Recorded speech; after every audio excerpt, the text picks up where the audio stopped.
facilitate and let that person's mind go to where it needs. Some people will come for past life regression, in which case I'll kind of direct it that way, but generally it's almost like let the mind do the work. Let the mind go to where it needs to go to, and when you do that, you usually get the best results, and it can honestly go anywhere really.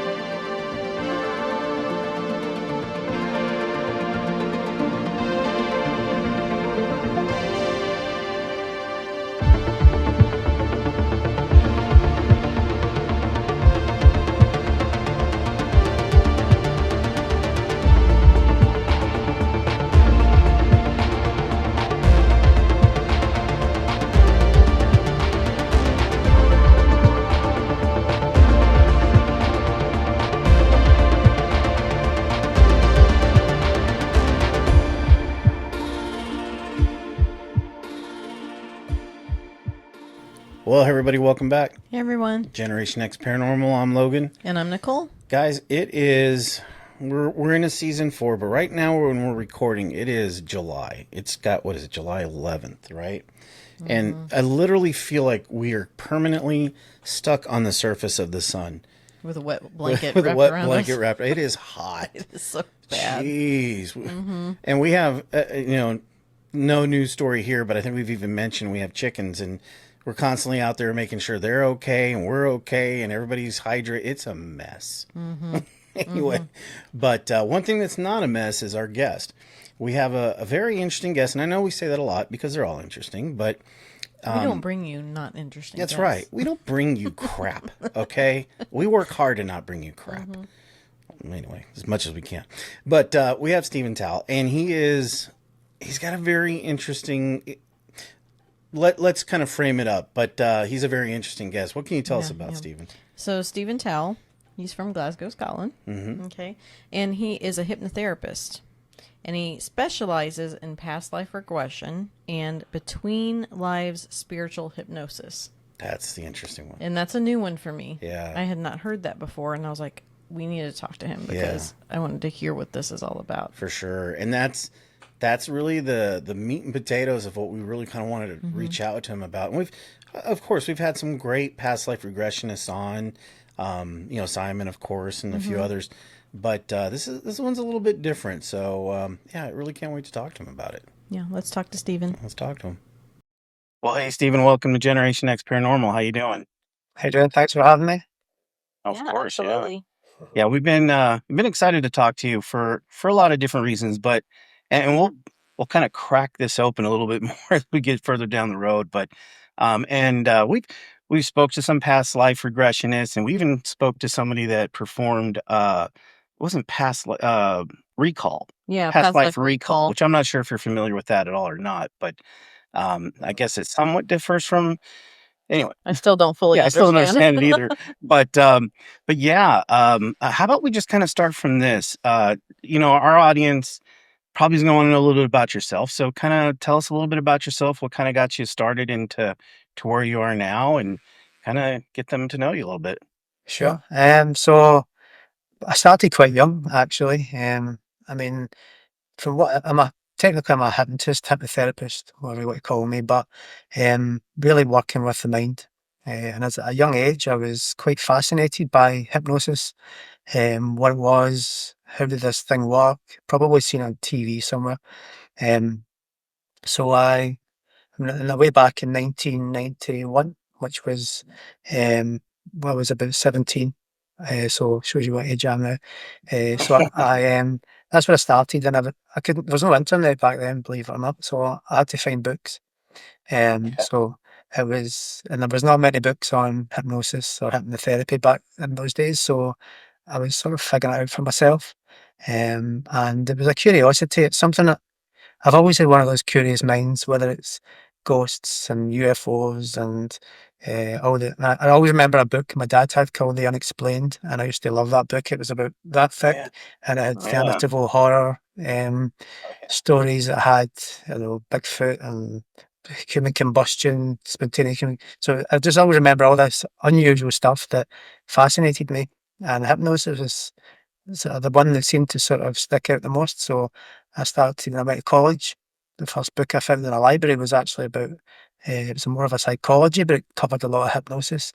Um, and from there, uh, really my little brother was 6 years old, and he was the first subject that I used uh, testing this out on. And 6 years old, he was picking imaginary flowers out of a carpet, and I'm sitting going, "Wow, this works. This is cool." And then I did another thing called past life regression on him, which he started going on about a completely different life as a guy who had some kind of skin disease. It was dying, wrote children's books, was married with a child. He was worried about who would look after his child after he died. So this is a 6-year-old, my little brother, sitting coming up with all this. And again, I'm sitting going, "Wow, this is pretty cool. What is this stuff? This is amazing."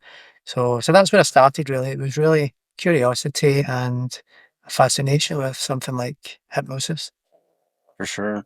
Yeah, I think That's everybody awesome. there. Yeah, for sure. There's like a spark, right? Everybody gets that the initial spark that gets them into us. Example, look behind you. We're into the whole, the Yeah. UFOs and the ghosts and everything too. But we certainly didn't start that way.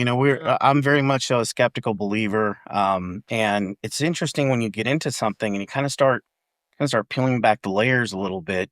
And then you get to kind of get to see it for yourself. I find that funny though with your brother, picking Yeah. flowers, What better guinea pig than your right? your siblings? Just sit down, it'll be okay. Yeah. Uh, no, that's fascinating. And so clinical therapy, and I would imagine it's probably all somewhat put together. I would think that when you get into hypnosis, and of course, by all means, stop me if I'm wrong, but you're always at that, like, precipice of getting into more of the subconscious and more things start coming out, and I would imagine kinda how you do your clinical hypnotherapy, it's always hard to kinda stay in that in those bumpers in that road and not dip into, "Is there possible past life here?" And kinda seeing where those lines get blurred a little bit. Is that pretty accurate? It bleeds over all the time. That's what's quite Mhm. cool about it. I've worked with people who are just completely nowhere near thinking about stuff like afterlives or um, guides, spirit guides, or all these kind of things. So, and I mean, one that I always remember. So I've got to watch what I say because it's all confidential. But Sure. I did have one client who had a very, very prestigious job. Was the last person you would expect to be into any of this stuff.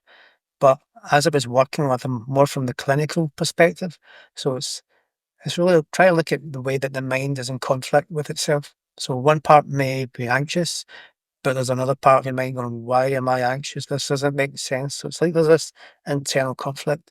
And through this process that I use of trying to resolve these conflicts, here's this woman. I don't know, I don't even give the name, but uh, she was coming forward and saying what this guy needed and what was um, where it all comes from and what we should do. So I ended up I was like this, whatever this is. Now people might say it may be some created part of a metaphorical part of the mind that is creating some helper resource or whether it's some sort of spiritual entity or whatever it might be. But it seemed to be a lot very knowledgeable and everything that had to be worked on and at the time it had to be worked on. So when you ask about where it might bleed into other things, sometimes the way that I look at myself as a facilitator, I facilitate and I let that person's mind go to where it needs. Some people will come for past life regression, in which case I'll kind of direct it that way. But generally it's almost like let the mind do the work. Let the mind go to where it needs to go to. And when you do that, you usually get the best results and it can honestly go anywhere really. Right. Mm, Yeah, to me, I always think of in the conscious mind, we always wanna categorize things, right? We always want to some doesn't make sense, well, we're put in this category, everything's gotta be nice and neat. mhm. But I would imagine when you start getting to the subconscious, like I said, things aren't I wanna say they're not as neat, but it's more of it's more broad, and not everything is so, cut and dry. Right. Yeah. I think there's a sort of interesting kind of concept with it, with this idea of the conscious and the unconscious. And I mean, it's observable to see that. So, for instance, I talk a lot and I'll start using my hands. Now, why are my hands moving around? It's some kind of unconscious process that I'm not consciously deciding to do it, but some part of my mind is deciding that this communicates better. And if you see my head's moving around, facial expressions, if we drive cars, we're moving the gear sticks if you've got a shift stick, or if you're turning wheels or pressing pedals, muscles, legs. So there's a ton of unconscious process. But I think that we are only really focused on a very small aspect of it. And I can't remember who was it came up with this number, but it was 7 ± 2 things are aware you can be aware of in the conscious perspective. Um, and so that might be the person you're talking to, or you might be suddenly bringing the temperature in, think, "Oh, it's a bit warm in here," or so it's only supposed to be about 7 things, yet this unconscious perspective is supposed to be aware of. I remember one number was 10 million bits of information.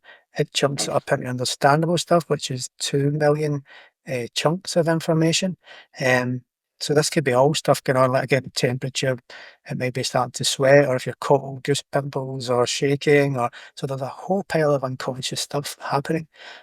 But I think, as we're talking about here, is that there's a much more expansive aspect to the mind that is also there. It's this maybe more of what we are as a being.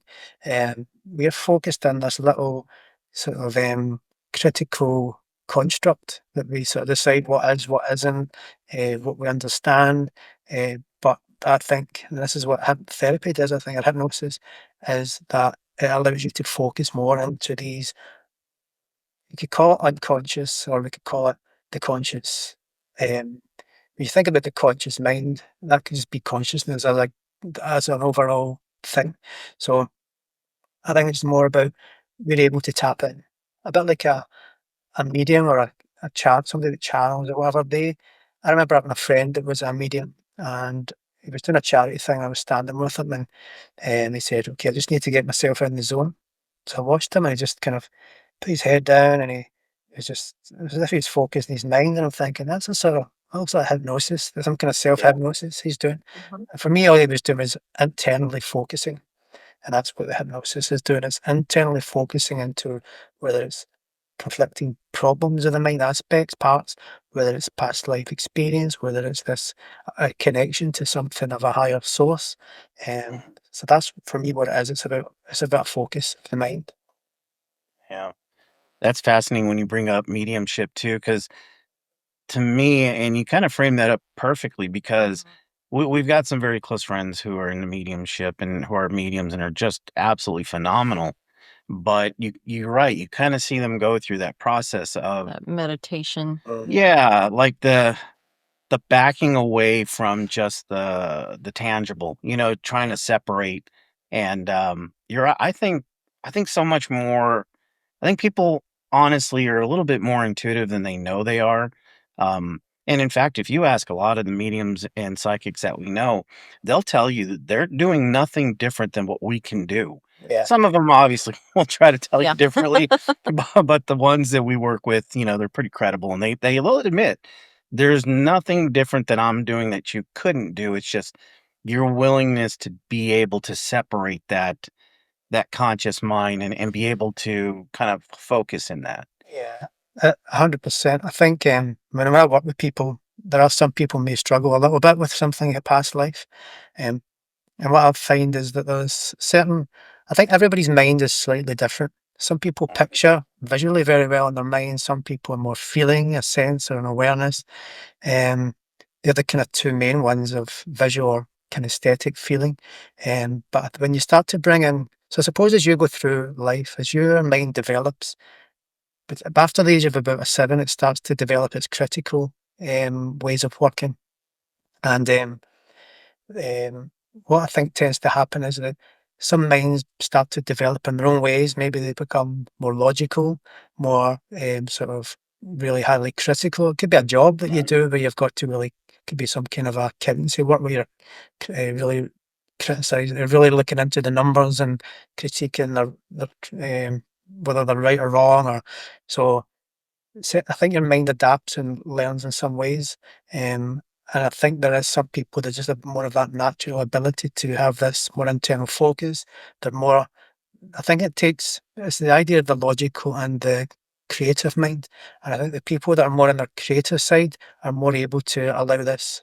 It's like imagining, but it's like saying something like a holiday. Where did you go on holiday last year?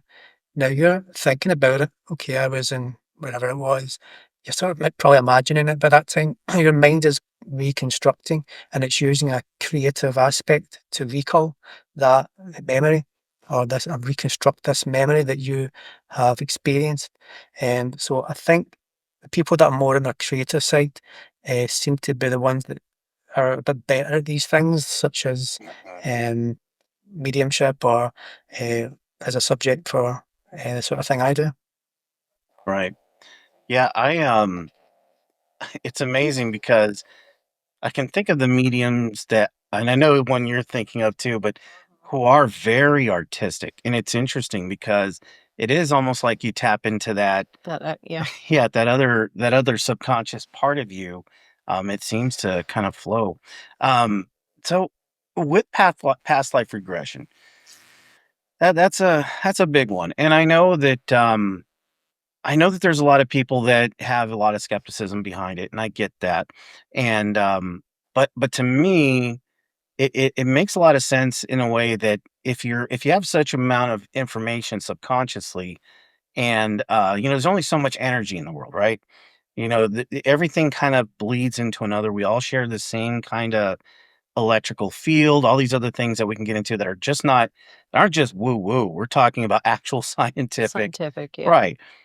So it to me it almost seems like, okay, well, that would make sense if thoughts are electrical and the brain is just a big serial bus of electricity and different things moving around. Then why couldn't that happen? Why couldn't that energy or that thought process go through and still be around? So with past life regression, and it's funny, I was reading your on your webpage, everybody said they're Cleopatra or something, which I always kind of chuckled at. 'Cause it's Yeah. like, well, I was Genghis Khan. Well, hey, It's always someone yeah, famous. right, exactly.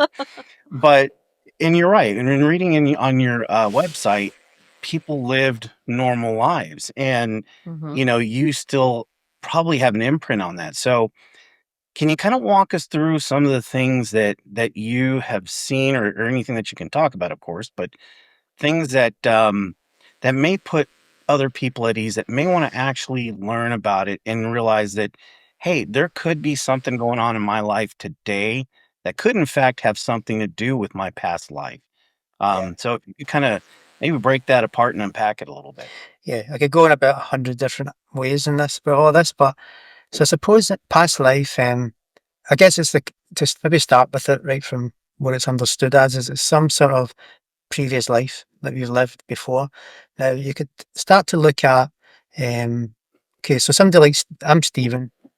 Stephen has never lived ever before. I'm a unique expression of a life, of an experience, from the day I'm born to the day I die, and this will never be recreated. So in a way, I am a unique experience, uh, of which I think we're all connected to some greater. So you hear all this stuff about the one, we're all part of the one, and I can kind of see that maybe that is the case, is that we're an aspect of something that is all connected. Now, when it comes to past life, so I guess what we're doing is, as you said, it could be that we've got some kind of fear, we've got some kind of limitation in our behaviours or the way that we live life, and we don't know where it comes from. So I could give you an example. Maybe I had one guy who sticks in my mind, who had he didn't want to speak out. He was running his business, but he just couldn't put himself out, and he didn't know why this was. And when uh, we did a past life regression on him, and it took him back to some place where he was quite overpowering, and did a lot of atrocities in war times, and that he didn't want to be out as an own person anymore because he felt that he did damage or does hurt when he had some kind of position or power. So this is what made him shrink down to try and be small. So when you look at it from that perspective, then it's as if, for me, it's like almost an extension. So um, maybe look at life as this continuous thing that never ends. Maybe it's just this, we're a conscious awareness that is continually having various different experiences. Now, as Stephen, I've had 50 years of experience in this life. If you handed me a book and said, go back to the first day of school, take a page for every single day that you have lived, write down each page what you did, who you spoke to, um, what we learned in that day, you'd probably just look at it and think, I can't remember. I don't know. I can never. I can remember a day I went to the zoo, or there was that time the teacher read a story, or maybe a bully. There was a bully. I can't remember what days it was, but they gave me a hard time. So you've got little vague aspects of the past, and so but the difference is that even though you don't remember all those days, you can read, you can write, you've learned about history, you've learned about geography, you've learned social skills and how to interact with other people, or whether it's a teacher that had some sort of authority figure that you had to sort of obey, or has taught you something about authority and respect. And so you're now the accumulation of all of that experience, even though you don't really remember it all. And for me, past life is just a bit of a continuation of that. Again, we don't necessarily need to remember, just like we don't remember even work.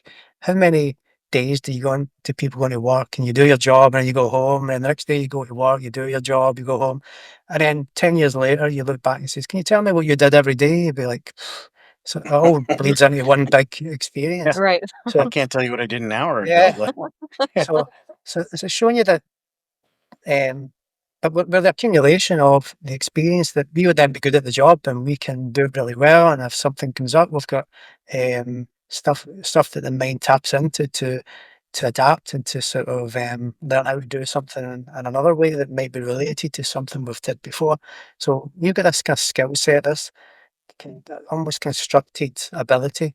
And past life for me is an extension. Again, we don't really remember much about it. Maybe we don't really need to, but it brings, I guess we are the sum total of it all. So it may be that some people are just naturally very calm and they're really good with people. And maybe that comes from some other life where they've developed these skills of working with people and how to treat people nicely. So that's the way that I kind of see it, is that we are some kind of accumulation. Like, we could say it's energetic because I can't think of any other way to try and explain consciousness, but there's uh, some accumulation of experience, maybe some kind of conscious energetic way that we tap into to live life. But sometimes some of it may be actually causing us a problem if we've drowned and we are scared of water. And we don't know why now we are scared of water, but it goes back to that.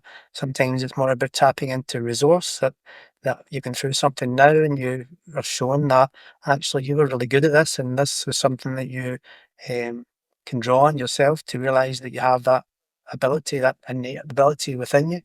So so that's the kind of way that I look at past life. You get people saying things like, there is no such thing as time. So time doesn't exist in some kind of spiritual way. Um, but what I would argue is that time does exist in our construct. Time is, so we can understand time. So people might say past lives could be parallel lives because everything is all simultaneous, but it may be then that, well, okay, that is one other aspect, another way of looking at it. But within the construct of our awareness, we are aware of time and we see it in a linear perspective. So it does still exist to us in this experience. Um, so that is the kind of way I look at it. Is it's just this accumulation of experience that we go through, and it's a bit bigger than what we know. We are focused a bit like a horse wearing blinkers. We are focused in this little narrow perspective, but there's a lot more to what we are and who we are and what we maybe experience through other lives or um, non-lives, whatever that may be. sure. Yeah, that It's about as accurate as I can think of it. Yeah. Um, yeah, you're right. And when I think of past lives, I always think of, um, like we said, somebody thinking there was something else. And I find that with the subconscious, I couldn't see it being so exact. I mean, like you said, things are kind of fluid, and I don't know. I think that, for example, there are many times where, like, I'll be working or doing something and gone, wait a minute, I feel like I've done this before. You know what I mean? Or I feel like, The deja vu. right, the deja vu. Well, I don't think necessarily that I did it in this particular construct that I'm in, but Mhm. maybe somewhere back in this thing I call a head is maybe a memory from a life that I once had that said, "Hey, oh yeah, I've done this before," Yeah, or or "Hey, this is just a different perspective of something that you've done maybe one, two, who knows, 1,000 times, yeah, and it's just my current incantation of that particular thing." yeah. And, Yeah. and this is the thing as well.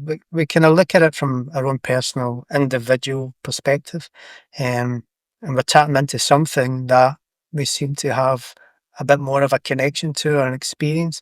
So maybe it is just that, maybe that this one consciousness that maybe we're all part of, that that this past life doesn't technically belong to us, but maybe the energy that we are is attached to it in some sort of way. Maybe it's the energy that we are, this aspect of consciousness has got more of a connection to this other life. Whereas, really, if you look at it from everything all being one, then all lives all belong to everybody. So it's it's all about perception.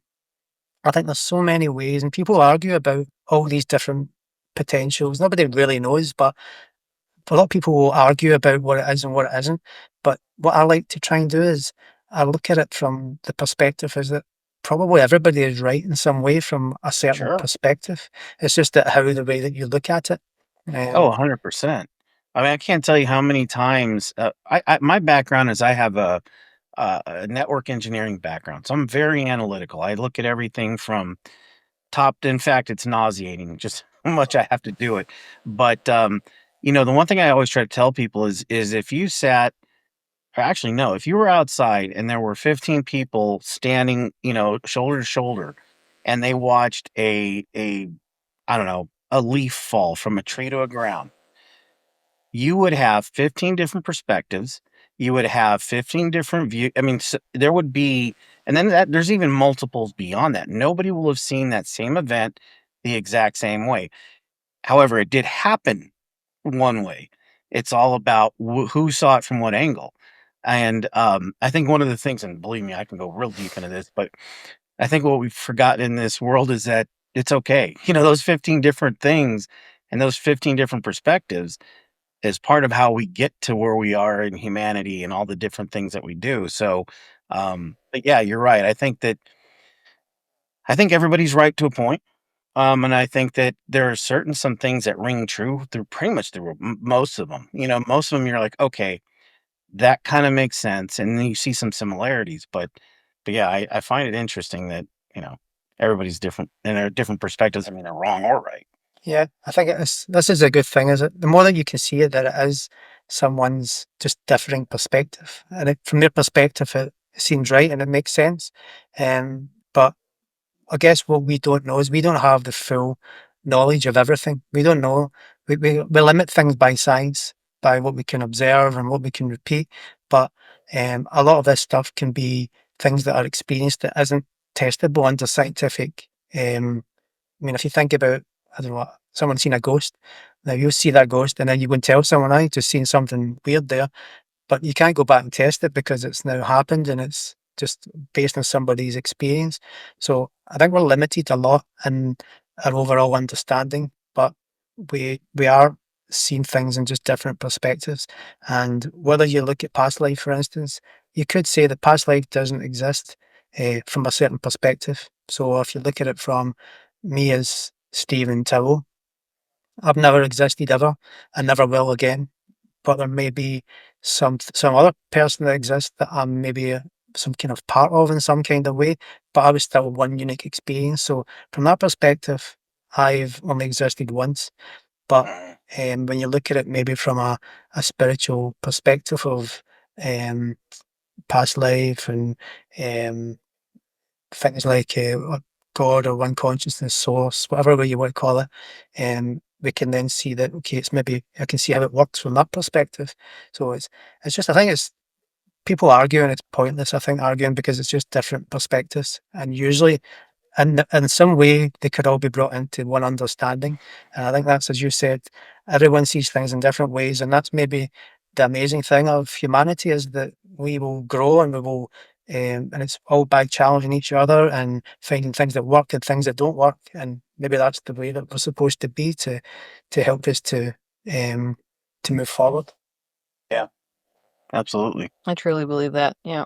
Yeah. Mhm. Okay, so the thing that I've been itching to talk to you about, and it's something that I guess maybe I've never quite heard before, maybe not in this direct way, but can you talk to us a little bit about, actually quite a bit about, because I'm really curious about it, is the between life spirituality and kind of that hypnosis that you're talking about? Yeah, so again, so like I said, I was doing past life when I was 17. Never really took anything past a death point. Didn't like the idea of it. I don't know why, with a little bit of fear. I always remember one guy, he just kept going to this beach. He was quite young, he was on a beach, and I kept saying, move a little further forward to the next point, and he kept saying black, and I kept getting stuck. And eventually I just said, well, what was the last thing you remember? And he said, a flash of light. And I went, oh, but that could be, is that ghost? Is that something? I'll get away from that. So I shut it down. But it was maybe quite a number of years later, somebody gave me a book to read, and it was called Journey of Souls by a guy called Dr. Michael Newton, who I think from maybe the 70s and 80s was doing Uh-huh. past life regression. Again, he stumbled into it. I think he was a practicing counselling and psychologist or something. Um, but he uh, started going to the end of the life and just saying, well, what happens next? And then from his work, people started to all talk about these, well, first of all, dying from the experience that they had in this past life. And then it would usually be the usual things you hear from people talking about near death experiences, where there's just this light, this peace feeling of everything change, or any pain or suffering that they had in that life just disappears. And then it's the interesting thing is then that there are beings that seem to come forward. And so again, it's spirit guides or past relatives or uh, this sort of idea. So he did a lot of cases. I think he did something like 7,000 test cases. Um, and it was just all these people saying the same stuff about this um, afterlife, this experience of soul groups again. So I've gone into quite a lot about it. I mean, and this is where I sort of took my stuff forward. Is I just started doing, okay, well, I can do that. That's not that hard to do. I've done all the past life. I know how to do it. I've been doing it for years, so I could. Then I started trying it with some friends, and I was getting the same stuff as well. And I'm again, like the first one with my brother, I'm thinking, this is cool. This is amazing, this stuff they're bringing up. So it's an idea then that it starts to put a bit of a meaning on what life is. And so again, we're in some kind of construct of this humanity construct of Earth, and what these experiences seem to tell you is that we're coming here with a purpose. So it could be for learning something. We will go through some challenges or difficulties, or we need to learn about being a better person, to be about love, to our family, or I don't know, to strengthen your being. Is maybe you'll go through some difficult challenges, and it's about how you cope and stay mentally strong. Or so this is what was coming up, and that um, there seems to be that there's these soul groups, and there is some kind of guide that almost helps this group. Now, the weird thing about past life is that if you say to somebody, um, that person is maybe close to you, if you look in their eyes, is there anything familiar about them? And it's very common that they'll say, "Oh, that's like my mum in this life," or "That's my brother in this life," or so they're recognizing someone, not always, but a lot of the time they're recognizing the people from the life within these other lives. And this is what this life between life idea was coming up with, is that we all come down in some kind of group to interact. It could be a mother that's very overpowering and pushes us too hard, and maybe it's about us to overcome that. The way that she treats us, and for us to grow stronger and not lose somebody to push us about, or to so it's almost like the dynamics of each person is all helping us to grow, whether it's through challenge, whether it's through support, whatever way it is. But over through it all, it's about us learning something, growing and developing and expanding maybe what we are. Um, and yeah, so this is where this life between life idea comes from. It's just people's experience that you just ask them. You don't even say, I've always been a bit skeptical myself about a lot of this. I read that book and I thought, is he leading people? Is he maybe using certain language that is trying to get them to go to what it is that he he's done with other people?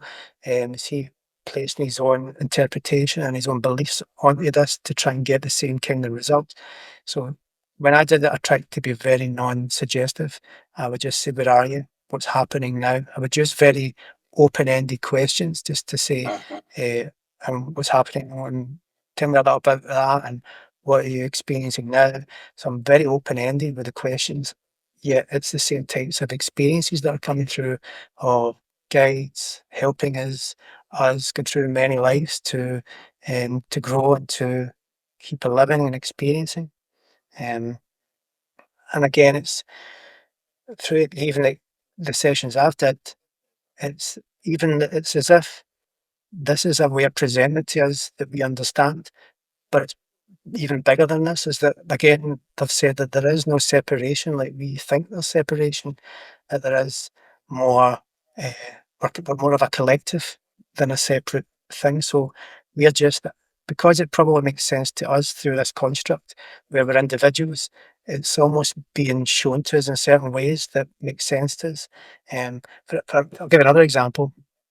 I remember doing a session 5, 6 years ago, and the girl said that there was this guide who was a unicorn. So I was going, right, okay, that's imagination, right? So I'm Right, thinking, yeah. Right. so let's take it on a little bit, and I kept going, and I'm thinking, this is all a crap that I do. So, but then this unicorn was showing her this place where she was part of this place, and it was about where people with hard lives would come to heal, to sort of recover from a life that maybe was very difficult.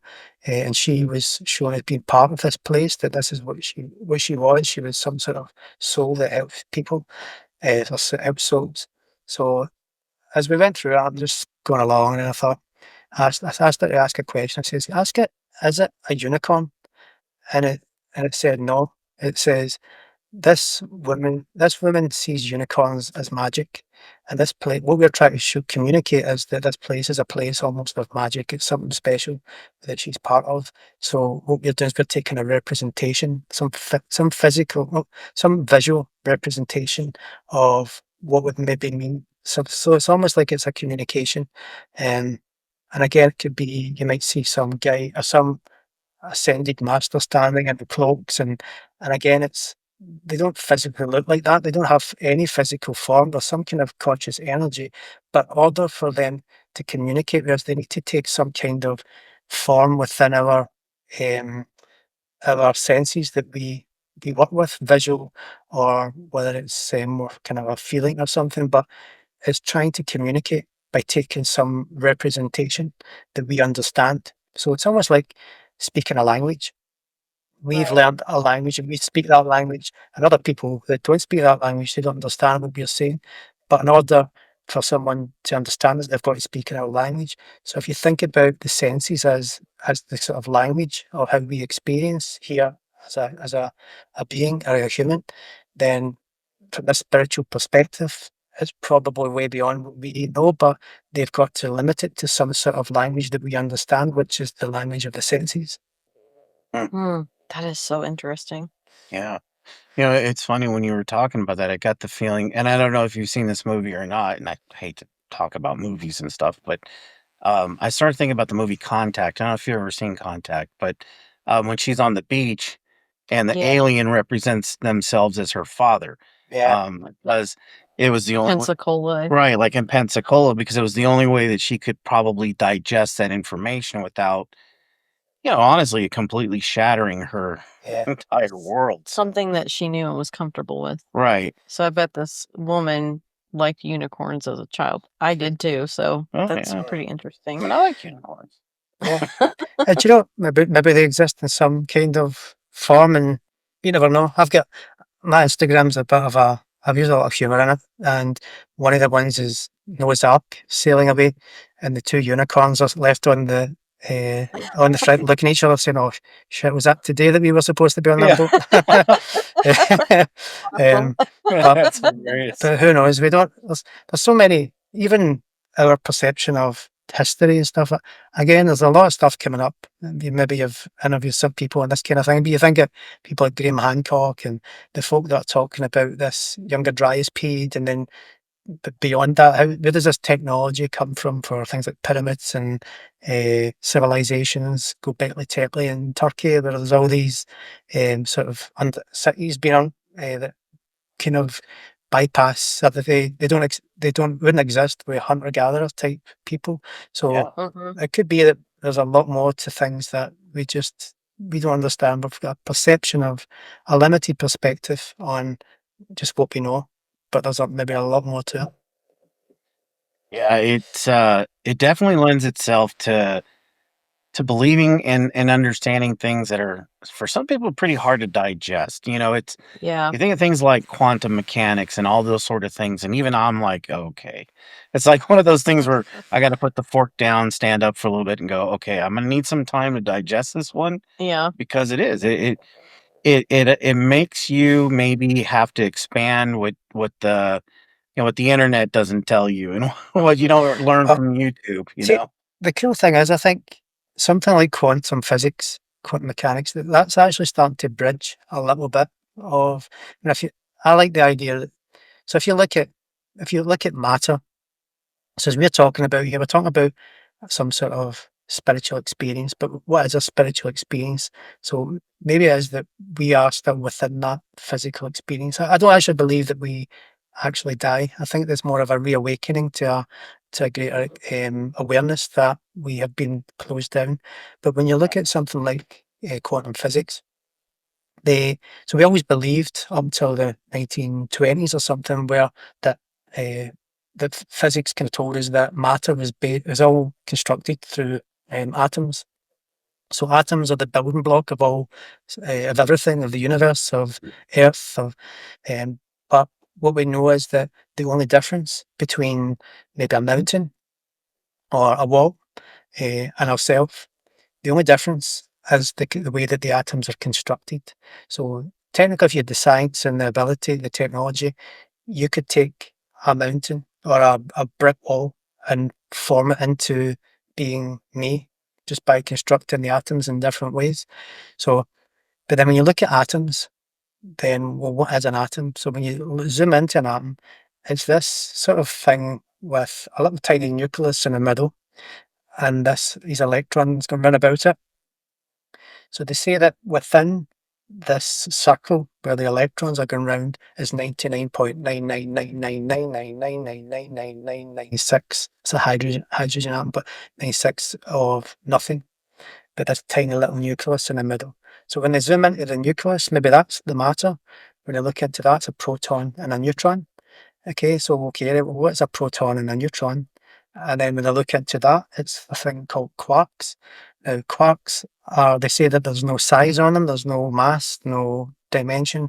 They're an event that appears and disappears, and nobody knows where it's disappeared to. Is it dimensions that it's kind of appearing and disappearing through? So if all life and all the universe is constructed by this 99.999 of nothing, and then when we look at it, and that's nothing as well, other than these events, then it's starting to then show us, okay, quantum physics is really challenging our perspective on our reality, which is good. And I mean, something like an atom as well. To give a perspective, the nucleus, it says that if the atom is the Earth, then the nucleus is about the size of a football field. That's how small that is compared to the overall Earth. So, Yeah. so it starts to feed into these kind of ideas that I guess that from these kind of life between lives is that we're in this big energetic construct of experience where we can really there may be some predetermined sort of things that may come our way and the experiences that we may meet and things that will challenges that we'll go through. But I think at the same point we've also got the free will aspect as well, which we can choose whether we go through that experience or if we don't go through that experience. All that would happen is if we don't, we probably lose out on a potential lesson that we've been trying to kind of work through, and it may just have to be then reworked in another way that we can then experience that again, either another time or potentially another life. So, so it's for me, it's this idea of it's just this big construct, which almost like a play where we take a character and we come in and we will live out, we'll play out this part, and learn what we learn and grow in the ways that we grow, and this big conscious energetic construct that there's 99.9999 of nothing, um, and then we awaken back to this idea of again when we talk I actually call it the between lives. Michael Newton called it the life between lives. I only use between lives because he trademarked it, so I can't use that. But even for me, that still doesn't make a lot of sense. It sounds like it's some space between lives, but for me, I think it's all the one thing. I think it's just about if you think about I don't know, dimensions and uh, I think they're all there. It's just about our focus isn't on the greater Sure. dimensions. And I think that the more that we can expand that, as somebody that's did some kind of ayahuasca or something, they'll probably tell you that that's the way that they see things from a bigger perspective. But for me, it's all the one thing. It's one big law. It's one big conscious experience. It's just that ours is constructed in a way to make us believe that we are humans living out a life, and the way that I also see it is that if we knew that that's what we were doing, because I can talk about this, right, and then I'll go away and there'll be some domestic situation, it'll annoy me, and uh, you kind of it's like you tune back into the drama and the Yes. lower vibration, but it's um it's almost like that's we need to do that to grow and to learn and to stop things from getting to us or to move past things or to be wiser or better ways of presenting ourselves or communicating. That's how we grow. And it's this drama and this experience that creates that growth and learning. But I think if we walked about with this greater consciousness all the time, we would be just thinking, well, that doesn't really matter. It doesn't matter because it doesn't really Right. exist. Mm-hmm. So we would I rather don't need to get out of bed today. It's yeah. okay. Matter. So, In the just grand scheme of things, it doesn't really matter. it's like if you need food, I'll just ascend past the physical body and forget about it and just drift off. Right. So, Exactly. so to defeat the It- purpose of the whole construct of what we live. Mm-hmm. yeah. And it's funny because everything you said is definitely something that I'm very tied to.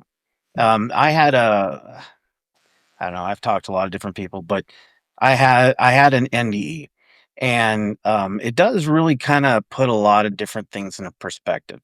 Um, I give everything its due diligence. It's not that I don't. Like when it comes to work and when it comes to all these little different things that, and in the grand scheme of things, like we've just talked about, really doesn't matter.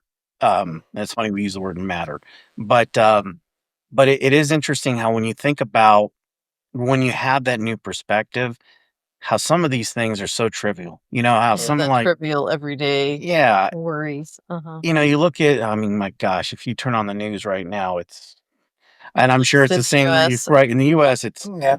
it's hot garbage. And I don't know, I look beyond and it doesn't look like it's a whole lot better around the world. It's just a different version of garbage. But, you know, when you look about the grand scheme of things, you know, if we're all connected and all these different things that, you know, it becomes noise at some point. And I just choose not to pay attention to it. It's just noise to me. Yeah. But But no, it's fascinating, and I appreciate you unpacking that a little bit because I often think, and we've spoken to some people that have had these experiences where, they were part of a different consciousness and they realized that this life that we're leading here isn't the real them. It's just And that's the words that they use. yeah, that's the words they use. It isn't the real I them. can't believe I thought that was my real life. Right, Yeah. right. That this was just a run of something. Whatever, however they wanted to fill that narrative. But it's like it's amazing to me that in speaking with you and in speaking with them and a lot of different people we've talked to about this, there's a lot of key elements that are very similar. Yes. And especially like things like frequency, things like intention and all these other different things that I think when you work your 9 to 5 work a day thing that you just completely lose sight of. And but you're right, it is valid, it's important, because if you're not learning whatever lesson you were here to learn, You got to come back and do it again. right, you got to come back and do it again, Yeah. or worse, or never get to do it again. I think that's the thing, is that I think there is a purpose. So again, when you say that, some people may say that that isn't the real them, but find that person right now. They could be going through some kind of annoyance of going to the bank and they can't get their money out, and then they're shouting. So, so in a way, they've tuned back into the real them again, and it's a perspective. That's all it is. Is that it isn't only what they are, but it's still a part of what they are. So it is still the real them from one perspective, but it's not the real them from another perspective. So, and again, this is where people start to get, what's the point in arguing with each other? Because it's just a perspective. It's a way of understanding things that none of us understand. And I think, and that's when we look at life, for me, there's some very, very simple things, and it's all about choice and experience. That's the two things that are key in it all.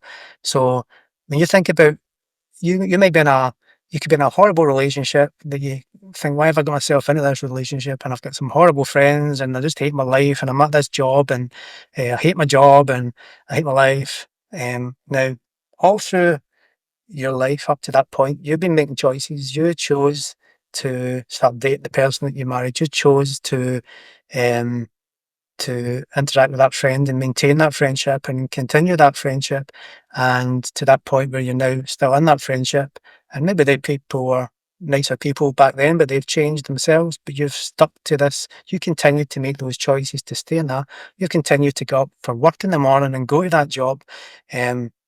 So when you think about what our life is just an accumulation of many, many, many choices.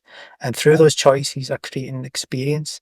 And so I think even in the worst circumstance, so if you look at some of the countries at the moment that are maybe war torn, and they are leaving those countries, they are jumping boats and they're heading places, and then wherever they're heading, they're not being received because people don't like the people that are immigrants, and they're seeing them as taking their stuff. And so but these people have chosen to try and get away from that, whereas some people may stay in it. And so it's just about continually making choices. And when you keep making those choices, as soon as you become stuck, and like you said, I hate my job, I hate my friends, the choices that you're making are to remain stuck.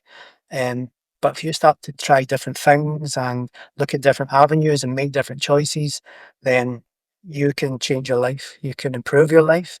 You can, no matter what the circumstance, whether it's a bad relationship, whether it's an abusive relationship, maybe the alternative is to leave and be homeless and have nothing. But that first step, then at some place you might find shelter, then you may find some support, and then you might find then that in 10 years' time you're living a completely different life in a different way, all because you made some choices. So, and this is what I kind of see it all as, is it's like we've came here with some kind of framework of how we want to experience for our own growth and our own development, and the challenges that will be placed on it will help us in that way. Now, there may be some people that create that, I don't know, they maybe sort of interfere in that experience and causes a lot of problems, and that's maybe not the way that it was supposed to be.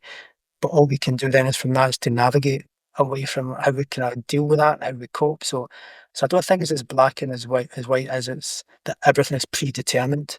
I think everything is, there's a free will element to it all. So some people have the free will to absolutely wreck our lives, but it's up to us to find a way to maneuver away from that, or move away from that person, find a different route to take, or a different place to live, or a different job, or a different relationship.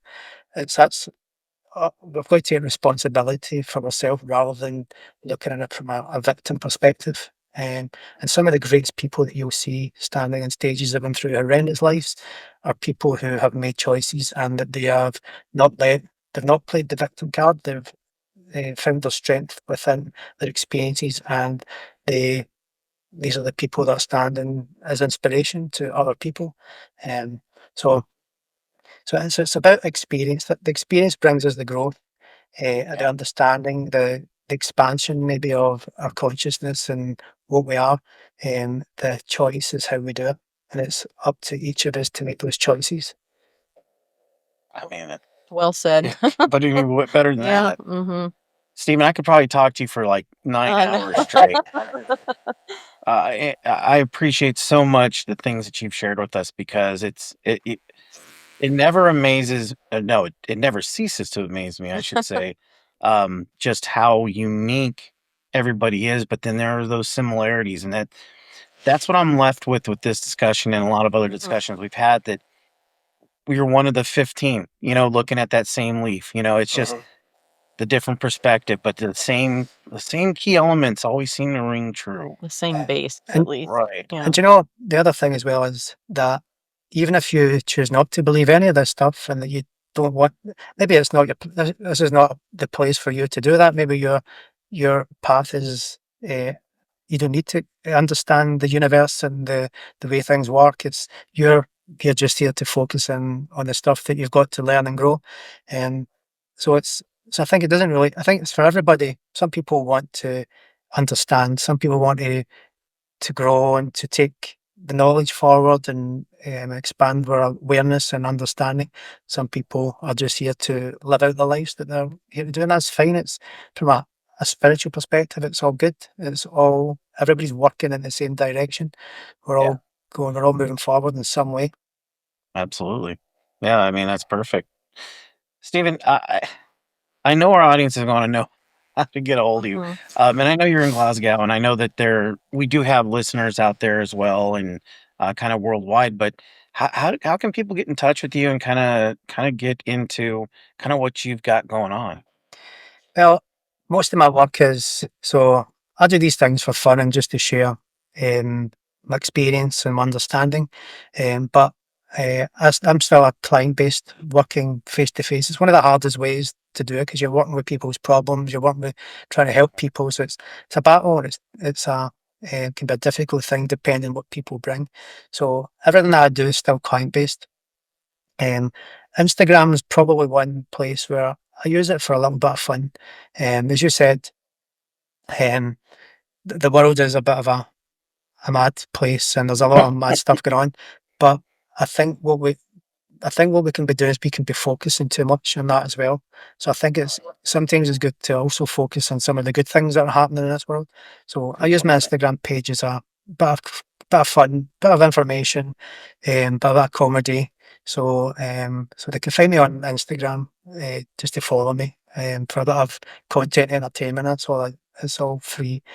So it's Stephen Towill underscore hypnotherapy. And I based in terms of client work, they can find me on my website, which is just stephentowill.com, or a link on my Instagram page to book me. So I'm available. They can basically go in and just book sessions with me, whether it's hypnotherapy to help them with their fears, their anxieties, their challenges, their limitations, anything mind related that is causing some kind of block, whether it's confidence. I'm a therapist, or whether it's past life, between lives. I do sessions on that as well. So my website and Instagram is probably the two best places. That's awesome. Great. Yeah, we're gonna put all that in the show notes, and then anybody watching the video on YouTube will have links up too. So, gosh, my biggest thing for I think for we would want our audience to know is that yeah, reach out to you. There's so much we've had a look at the Instagram. We've got some great stuff there. We You look know. and we've definitely looked at the website. So but yeah, Stephen, what a great time. Thank you so much for being on. Yeah, thank you. And the one thing I always like to end with is what is the biggest misconception with any given, whether it's ghost or whatever we're talking about that particular day. What would you like in parting for our audience to know what the biggest misconception of some of the things that we've talked about?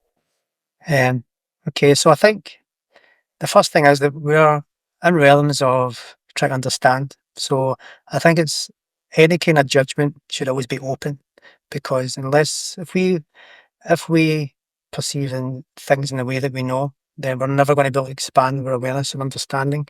So I think in terms of misconceptions, I think it's maybe not look at misconception, but look at just possibility. Probably hypnosis. There's a lot of misconception around that and what it is. It's probably the worst word to describe what it is. I'd probably even say I'm a hypnotherapist or a hypnotist, because it doesn't make any sense. Hypnosis is the Greek god of sleep. It's not sleep like you're doing. So I say is the best way I can try and describe it is that we're trying to focus the mind. Some people see stage hypnosis and think there's some kind of mind control happening. But again, if anything, when it comes to things like hypnotherapy or exploring this, is almost giving people more control to go and explore these aspects of the mind that we're not always aware of, or that we don't really delve into that much. So I think the misconception is probably around hypnosis, and that it's not about a control, but more giving a control to people to allow them to explore and to sort of help change aspects of themselves, or to understand more about what we are and who we are. Fantastic. Steve, thank you so much for joining us, and we look forward to talking to you soon. Cool. It's been a pleasure to meet you as well. All right, take care. Okay, thank you. Hey, Stephen, thanks for coming on. Thank you so much. You know, I know what the answer of this is going to be, but I got to ask this question. Do they all, when they go to school for hypnotherapy, all have to learn the voice?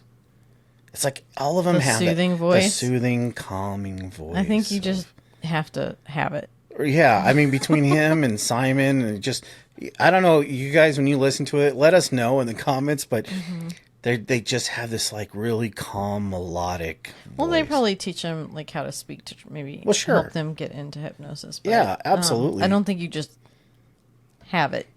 Like, you can't just learn how to do that. Right. He's got a very calming, and you listen.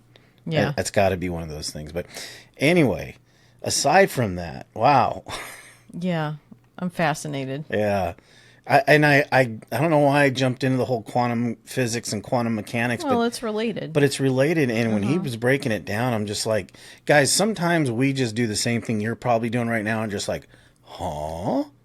Yeah, I spend most Wow. of the interviews just processing what people are saying. Digesting So I'm not as much of a talker, but I'm just like so zoned in on what they're talking about. It's fascinating when you start breaking it into the atom, which I know is to be true. Yeah, that was fascinating. Yeah, it's just listening to it packed up like that is just amazing. But yeah, what did you come away with on that? What kind of? I mean, a lot of the stuff we had heard before, at least with the past life regression part. But the between lives, Yeah. that's interesting. Yeah, it is. Like going past the point of death, in between. I hadn't heard that one. Now it does remind me of like the NDE type Yes, experiences, like Peter about, Panagore and people like we Yeah. spoke to about that. Yeah, like the guides coming forward, past loved ones coming forward. So that was kind of similar, but it was different. Similar but different. Sorry, I don't know how else to explain it. it's true. You know, but even talking about like coming back, and you're kind of in the same group. I have heard that multiple times. Like people talk about, oh, well, you used to be my daughter, or you know, when kids remember, at least when children remember their past life. Oh, well, I used to be your mommy, or something like that. Weird. It's like the same group to help you grow and you know, mature in this life and move on. So it's just interesting how it's all packaged together. It is, and how fluid it all is. It's amazing, guys. You tell us. I mean, this one's an interesting one. This one's got a lot of meat on the bone to kind of go through, and there's no way we can wrap that in an hour or so. So by all means, if you want to leave us a comment or whatever, do so, because there's a lot there. There's a whole lot there. But yeah, I mean, other than that, what else can we say about Stephen? Great guest. Yes, absolutely fantastic guest. Yeah. It was a pleasure meeting him and speaking with him. Yeah. Well, guys, I mean, we'll see you next week. Well, I'm going to repeat his website. So if you want to book either a past life regression or this between lives hypnosis, don't say that very fast. No. It comes out weird. It's Stephen, so StephenTowill.com. Yep. Yeah, if you can click on that, and I think he's got a blog even in there that you can read, and it's got the place where you can book, like the link to book the thing for like an hour. Yeah. Yeah, and honestly, guys, it's really reasonable too. So yeah, it is. Seriously think. Yeah, actually, I am too. But we may become clients. But listen, guys, we appreciate it, and we're excited what's coming up. But yeah, we'll see you next week. See you next week.